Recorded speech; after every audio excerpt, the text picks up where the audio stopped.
Nous sommes très heureux de nous retrouver pour continuer ce thème très délicat, je le conviens, donc concernant le suicide.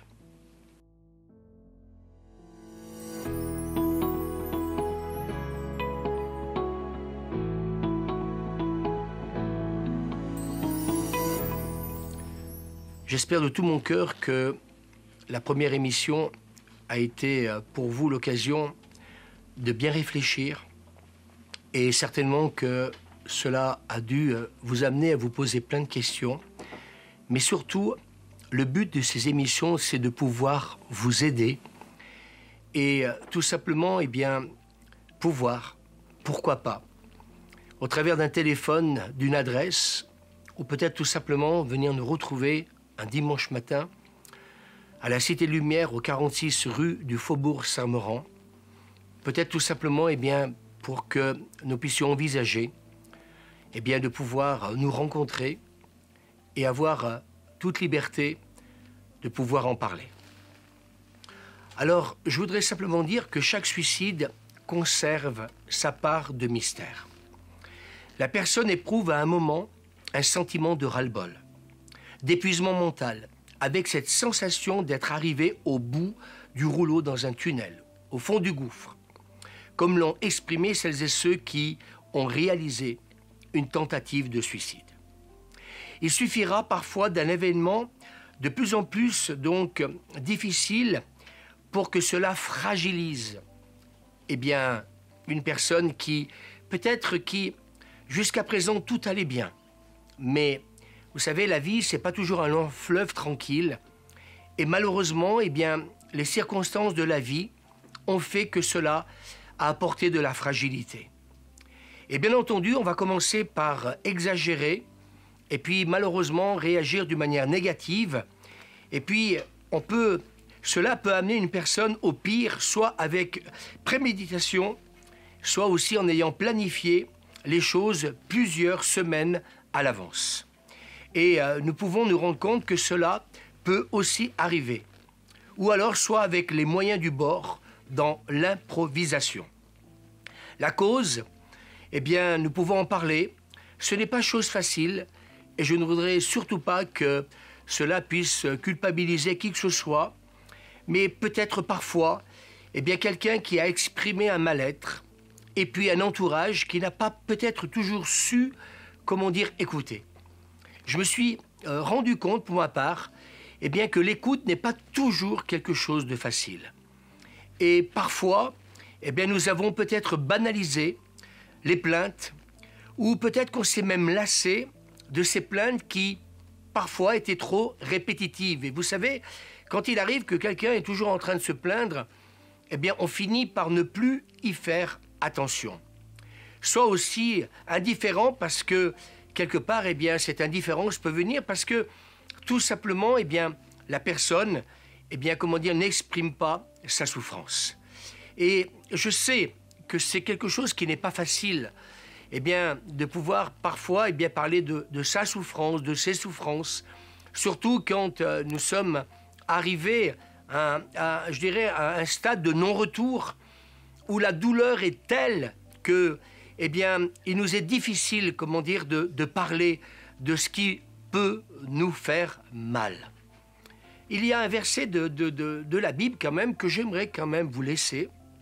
C'est dans le livre du prophète Ésaïe au chapitre 61, où il nous est dit que il est venu.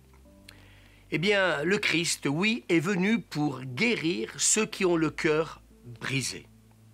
Nous sommes d'accord que toutes les aides, et il en existe, et on en parlera à fur et à mesure de ces émissions, bien sûr qu'il y a différentes possibilités pour se faire entendre, pour pouvoir parler de sa souffrance, pour être avec des personnes de confiance. Mais je voudrais vous dire aussi que ce qui me paraît aussi important dans ces émissions que nous avons intitulées « On a tous besoin », oui, vous pouvez aussi avoir besoin, peut-être, d'un homme d'église ou de personnes qui sont peut-être justement habilitées à écouter et à donner du temps et consacrer du temps pour que eh bien, vous ne puissiez ne pas rester avec votre handicap, votre souffrance, avec votre mal-être, mais que vous puissiez en parler librement à quelqu'un qui justement sera là pour vous, pour prendre un temps d'écoute. Et comme je disais il y a un instant, peut-être que malheureusement, eh bien, notre entourage a peut-être pas toujours pris ce temps pour l'écoute. Eh bien écoutez, nous serons là pour cela. Je rappellerai encore une fois le téléphone, il vaut mieux le donner plusieurs fois que pas du tout, le 09 53 61 77 96. J'espère de tout mon cœur eh bien, que soit peut-être en nous écrivant, soit peut-être en venant nous retrouver un dimanche matin à 9h30 à la Cité de Lumière, au 46 rue du Faubourg Saint-Laurent. Nous serons vraiment très heureux de vous accueillir et puis de passer un moment convivial et tout simplement passer un temps eh bien, qui nous permettra de vous écouter et peut-être justement envisager de nous rencontrer. J'aimerais aussi aborder la question du suicide chez les jeunes, qui est la seconde cause de mortalité chez les jeunes âgés de 15 ans à 19 ans. Le suicide reste un sujet qui est difficile à aborder parce qu'il y a tellement de blessures. Je connais tellement de personnes qui encore aujourd'hui ne se sont pas remis et je pense que qui pourrait se remettre eh bien, de la perte d'un être cher. Le suicide est quelque chose de terrible et oui, je peux le comprendre, difficile à aborder. Mais je crois que la vie est quelque chose d'essentiel et qu'un des éléments qui peut nous permettre de nous aider et d'être aidés, c'est de communiquer. Alors communiquer, je le disais il y a un instant, est quelque chose qui n'est pas facile, mais nous pourrons, si vous le souhaitez, si vous désirez nous rencontrer, aborder ce sujet parce que je crois qu'il reste un sujet délicat et que malheureusement, aujourd'hui plus que jamais, il reste un fléau, bien souvent pour les familles et bien souvent pour donc celles et ceux qui ont pu partager une partie donc de leur vie avec un être cher. Alors écoutez, on peut parler de statistiques. Chaque année, près de 80 000 adolescents, écoutez bien, tentent de mettre fin à leur jour. Et 1000 d'entre eux y parviennent. Selon les sources du Centre d'information et de documentation de la jeunesse. C'est ce que j'ai trouvé. Bien souvent, ces actes tragiques, en constante augmentation, vous m'entendez, sont animés par une pulsion qui cherche et trouve une solution dans le fait d'attenter à sa vie. Pourquoi les jeunes, à l'aube de la vie, sont-ils si désespérés au point de vouloir en finir? Tout à l'heure, j'ai parlé déjà de 15 ans. Il n'existe pas de profil type du jeune suicidaire. Il est tout de même possible de mettre en évidence certaines caractéristiques communes. Les jeunes individus dans cette situation possèdent une faible estime d'eux-mêmes.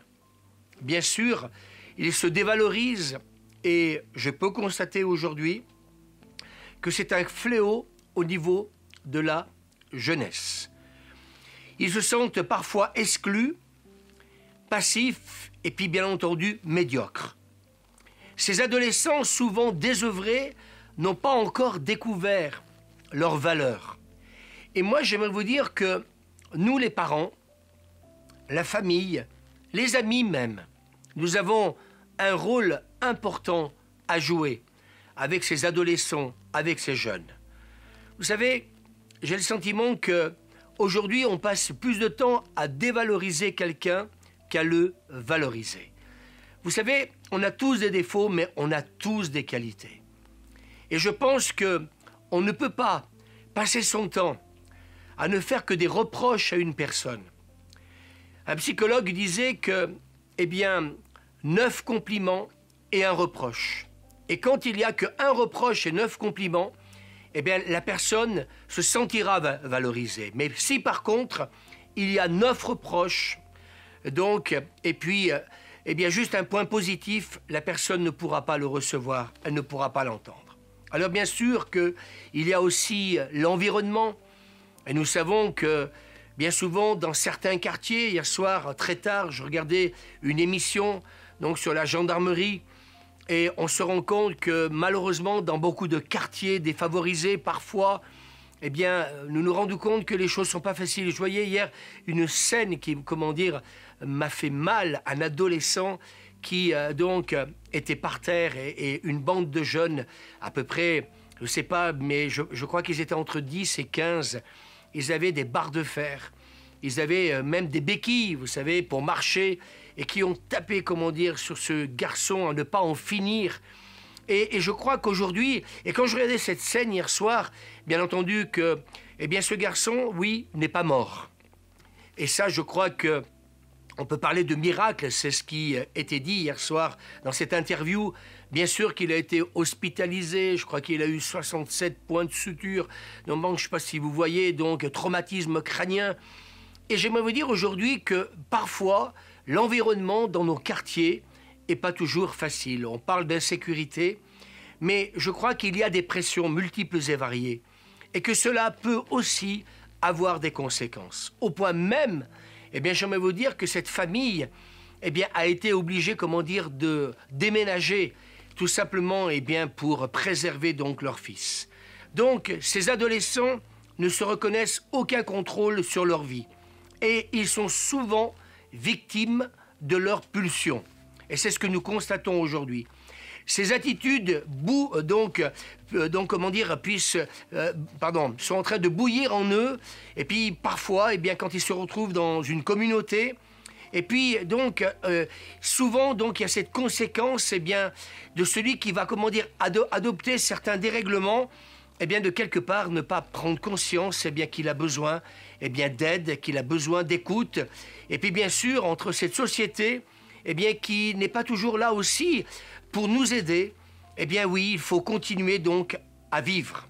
Un professeur de psychologie dans une université que je ne vais pas donner explique dans son article sur les troubles de la pensée et conduite suicidaire chez l'adolescent que les recherches permettant de comprendre les mécanismes qui conduisent un jeune sujet à un acte suicidaire sont difficiles à comprendre. Et je pense que l'intervention de la personne qui se présentera à une prochaine émission, je pense qu'elle prendra peut-être aussi de temps, peut-être pour en parler, parce que je l'ai dit donc dans l'émission précédente que, eh bien, c'est parfois difficile d'essayer, oui, de comprendre pourquoi une personne en arrive donc à cela. C'est vrai que nous pouvons, au travers de ces émissions, donner quelques pistes de réflexion et j'espère que ces pistes de réflexion pourront donc vous aider. En effet, les causes d'un suicide sont multiples. Il peut s'agir d'une déception amoureuse. On peut en parler et je pense que bien des parents sont certainement peut-être confrontés à cela. Et puis, on peut parler aussi d'un échec scolaire, mal vécu. Et vous savez, comme peut-être je disais tout à l'heure, que la moquerie est quelque chose qui peut faire mal quand eh bien, vous avez affaire à quelqu'un qui a des 18, qui a des 19, voire des 20 sur 20. Et puis aussi, le côté familial. Et on se rend compte qu'aujourd'hui, les situations familiales sont problématiques. Et j'aimerais vous dire que pour ma part, j'en entends tellement que je suis peut-être vacciné justement par le fait d'entendre jour après jour des choses qui sont graves et dramatiques. Le degré de gravité des causes du suicide est variable. Cela peut aller d'un inceste, et oui, malheureusement, ça arrive à une crise passagère, qui va permettre peut-être à cet adolescent peut-être de commencer donc à passer à l'acte. L'adolescent est davantage guidé par une envie d'en finir avec une situation donc douloureuse qu'il n'arrive plus à gérer. Et donc à partir de là, eh bien, il va y avoir cette envie donc de mourir. Et si de nombreux spécialistes affirment que l'acte n'est pas toujours prémédité et ne serait donc pas toujours prévisible, il existe cependant, et là je voudrais m'adresser à toutes les familles, il existe cependant quelques signes pour l'entourage qui peuvent permettre d'éviter ce drame. Les signes peuvent être avant-coureurs, selon un psychologue. Les personnes suicidaires donnent des messages et des indices qui annoncent leur intention pour alerter leur entourage. Ce sont des appels à l'aide, peut-être justement en recherche d'espoir, parce que l'espoir est parti. Et vous savez, quand on n'a plus de but dans la vie, je peux vous assurer, et vous devez certainement en connaître, cela commence par devenir difficile. Les plus fréquents sont les appels directs. Il s'agit de messages verbaux et d'allusions à la mort, le plus souvent. Ces signes peuvent se manifester sous forme de menaces ou de comportements dangereux, automutilants. Plus difficile à déceler, il arrive que certains adolescents fassent allusion au suicide de façon indirecte. Ils donnent l'impression de se préparer à un départ. Ils font don de leurs objets les plus précieux. Ils peuvent même écrire des lettres. Le ministère de la Santé rapporte dans une étude que 15%, écoutez bien, des 11 à 18 ans, souffrances psychologiques sont donc au nombre de 900 000 jeunes en France. Je ne sais pas si vous vous rendez compte. Je voudrais un peu redire ce que je viens de vous parler. Le ministère de la Santé rapporte dans une étude que 15% des 11 à 18 ans se sentent atteints de souffrances psychologiques. Donc le nombre, 900 000 jeunes en France. C'est énorme. Nous ne voulons pas inquiéter par cette émission, mais nous voulons que nous puissions prendre conscience d'une certaine réalité. La dépression mène au pire, souvent privés de raison de vivre. Les déprimés encourent et font encourir des risques, vitesse excessive. Et parfois, il y a eu des accidents, certainement pensant que c'était une sortie de route, mais malheureusement, une action suicidaire. Je connais une personne qui en a voulu à son mari parce qu'ils ont eu un accident de voiture. Et cette femme a été pendant des mois hospitalisée. Et avec son mari, ça s'est très très mal passé parce qu'elle l'a accusé, en fin de compte, de vouloir provoquer un suicide autant pour lui que pour elle. Et vous savez, je crois que quelque part, oui, il peut y arriver. Il peut arriver des accidents, on va dire, cachés, camouflés, si je peux dire ainsi. Bien sûr, l'alcoolisme, c'est une forme aussi de mort lente, mais ce sont des choses qui peuvent aussi arriver. Et puis, je voudrais encore reparler de l'addiction aux drogues et aux médicaments. Bien entendu aussi, la violence, la délinquance, comme on en parlait tout à l'heure pour les garçons. Et puis aussi l'automutilation. Et puis aussi, on a vu aussi dans l'autre émission les troubles alimentaires chez les filles. Autant de signes avant-coureurs qui peuvent provoquer un passage à l'acte. Et j'espère qu'en vous partageant toutes ces choses, cela peut-être vous permettra de peut-être déceler si ces choses sont courantes, ce sont peut-être des choses dont vous êtes aperçus. Et cela veut dire qu'il faut peut-être s'arrêter. Et comme je disais tout à l'heure, même si cela n'est pas toujours facile, prendre le temps d'en parler. Si la situation se prolonge et qu'aucune aide n'est apportée, le conseil que nous voulons vous donner, il faut donc lever les tabous et favoriser le dialogue. Parmi tous les actes humains, celui de se donner la mort reste le plus dramatique. Et nous insistons sur le fait qu'il n'y a pas de fatalité, alors promulguons des conseils aux jeunes pour les aider à ne plus déprimer et puis trouver, avec l'entourage qui se doit d'être à leur côté et de pouvoir passer du temps avec eux, savoir les écouter et puis vous dire, en terminant, que nous aussi nous voulons prendre ce temps pour vous écouter. On peut vous recevoir à la Cité de Lumière le dimanche matin à 9h30 au 46 rue du Faubourg Sermeran. On peut aussi le faire au téléphone au 09 53 le 61 77 96. Et j'aimerais vraiment, en terminant, vous dire, eh bien écoutez, nous restons disponibles, vous pouvez aussi nous écrire, et nous espérons de tout notre cœur, eh bien que vous, peut-être, vous allez franchir le cap, peut-être de la honte, le cap aussi peut-être de cette question de pouvoir l'aborder simplement auprès peut-être de certaines personnes que vous ne connaissez pas. Eh bien moi je vous encourage à le faire. Je vous encourage à le faire parce que la vie est belle, mais elle n'est pas toujours facile. Et qu'on a peut-être toujours besoin, à un moment ou à un autre, de rencontrer des personnes qui sauront vous écouter et qui prendront le temps, tout simplement, de s'asseoir autour d'un café ou une autre boisson, et puis peut-être tout simplement eh bien, parler de cette douleur si intense.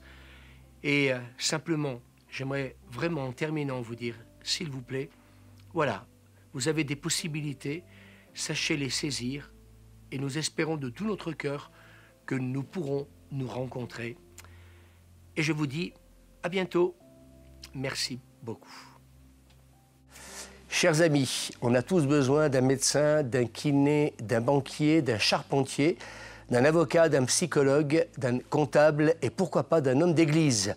Cela se faisait non seulement par le passé, mais se pratique également aujourd'hui. Si vous souhaitez prendre contact avec nous, un téléphone, le 09 53 61 77 96 ou pourquoi pas sur rendez-vous, lieu la Cité de Lumière, l'adresse le 46 rue du Faubourg Sermoran à Voiron